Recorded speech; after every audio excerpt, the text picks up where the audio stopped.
Hey guys, welcome to my channel. आज हम discuss करेंगे types of financial services. Financial services दो types की होती हैं, fund based financial services, fee based financial services. First, fund based financial services, इसमें supply करते हैं फंड्स को। ठीक है। First is insurance. इंश्योरेंस जो होता है कॉन्ट्रैक्ट होता है जिसमें एक पार्टी एग्री करती है कि वो दूसरी पार्टी का जो लॉस होगा, फाइनेंशियल लॉस होगा, उसको पे करेगी।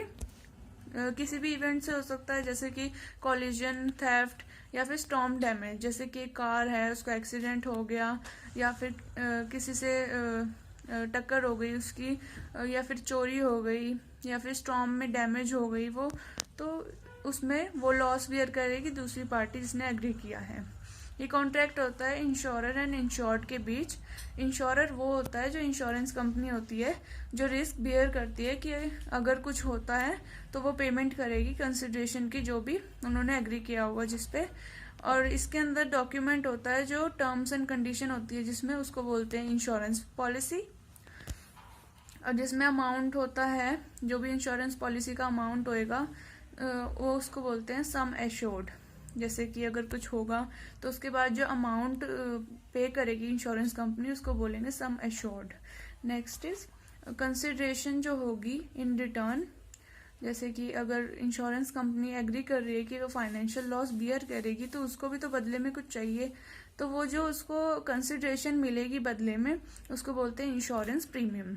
इंश्योरेंस प्रीमियम जो होता है मंथली भी हो सकता है, मंथली भी पे किया जा सकता है, ईयरली या फिर हाफ ईयरली या क्वार्टरली भी पे कर सकते हैं अकॉर्डिंग टू द एग्रीमेंट या कॉन्ट्रैक्ट जो भी हुआ है।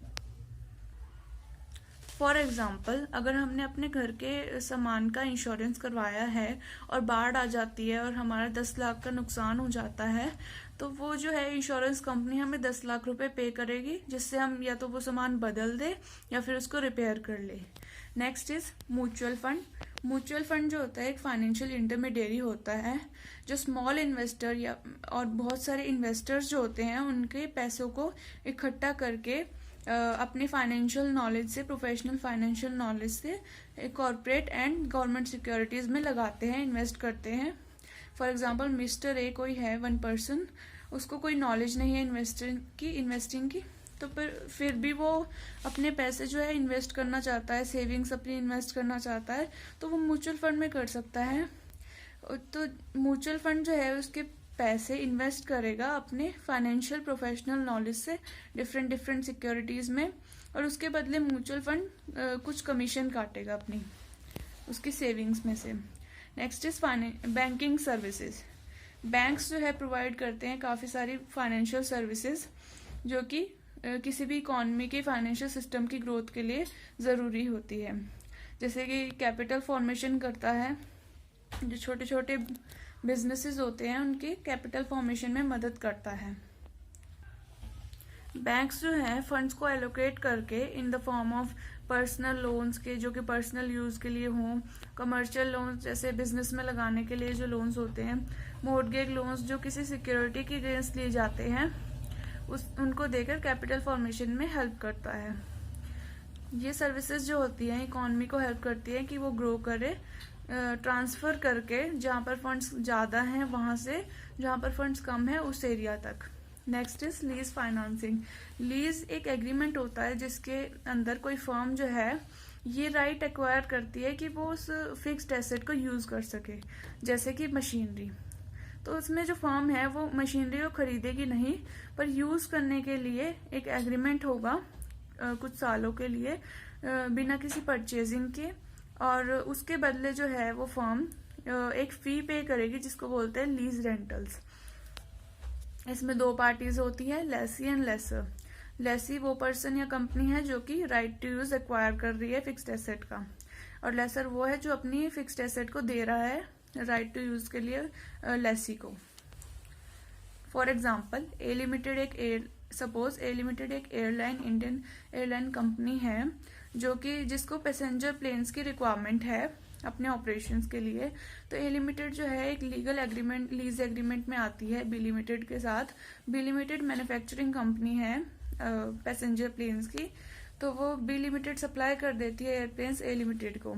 5 सालों के लिए, और ए लिमिटेड उसके लिए एनुअल लीज रेंटल देगा 50 lakhs। एनुअल लीज रेंटल मतलब ईयरली लीज पे करेगा अपनी 50 lakh rupees. Next is hire purchase and consumer credit. ये एक ट्रांजैक्शन होती है जिसमें गुड्स परचेज किए जाते हैं या फिर सेल किए जाते हैं, खरीदे बेचे जाते हैं, इस कंडीशन पे कि जो पेमेंट होगी इनकी वो इंस्टॉलमेंट्स में होगी। जो बायर है उसको सिर्फ गुड्स मिलते हैं, वो उनका मालिक नहीं बनता, ऑनर नहीं बनता है, और उसको ऑनरशिप तभी मिलती है जब वो लास्ट इंस्टॉलमेंट की पेमेंट कर देता है, मतलब पूरी पेमेंट कर देता है उस प्रोडक्ट की। कंज्यूमर क्रेडिट वो होता है जब हम हायर परचेज सर्विस का यूज करते हैं किसी कंज्यूमर ड्यूरेबल को परचेज करने के लिए। कंज्यूमर ड्यूरेबल जैसे कि car, scooter, television. For example, hire purchase का एग्जाम्पल, डी लिमिटेड एक मशीनरी बाय करती है ई लिमिटेड से, पर डी लिमिटेड के पास अभी इतने पैसे नहीं कि वो पूरी पेमेंट कर सके। वो मशीनरी कितने की है? 10 लाख की है, पर डी लिमिटेड के पास 10 लाख इस टाइम पे नहीं है। डी लिमिटेड के पास सिर्फ 4 लाख रुपीज हैं, तो वो डी लिमिटेड 4 लाख पे कर देगी और 6 लाख की इंस्टॉलमेंट कर लेगी ई लिमिटेड के साथ 6 मंथ्स के लिए।